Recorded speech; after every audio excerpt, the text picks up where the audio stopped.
దర్శనము, బంధువులు అంతా కలిసిన తర్వాత ఇంక తిరణాలంటే ఇవన్నీ ఉంటాయి కదండీ! ఇంక ఇవన్నీ తిరిగేసామనమాట. పిల్లలు, మేము అందరం తిరిగాము. బాగా ఎంజాయ్ చేసాము.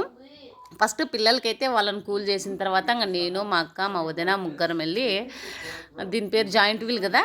జాయింట్ వీల్ ఎక్కేసామనమాట. ఏం భయం ఉంటుందిలే అని చెప్పి ఎక్కాం కానీ కొంచెం భయం అయితే వేసింది. మా వదిన చాలా గట్టిగా భయపడింది. నేను కొంచెం అటు ఇటు భయపడినాను. ఇక మా అక్క అసలు భయపడలేదు. బాగానే ఎంజాయ్ చేసామన్నమాట. ఈసారి పోయినసారి కంటే ఈసారి అన్నీ తిరిగాము. బాగా ఎంజాయ్ చేసాము. వీళ్ళు బ్రేక్ డ్యాన్స్ ఇంకొక 2, 3 ఏమో తిరిగాము, గుర్తుకు లేవు. పిల్లల్ని కూడా అన్నీ తిప్పించేసామన్నమాట. ఒకసారి పైనుంచి చూసే కళ్ళు తిరుగుతూ ఉన్నాయి. ఒకసారి అది కూడా వీడియో తీద్దాం ఎట్లుంటుంది అని చెప్పి వీడియో తీశాను. తిరునాళ్ళంతా ఇలా ఉందన్నమాట.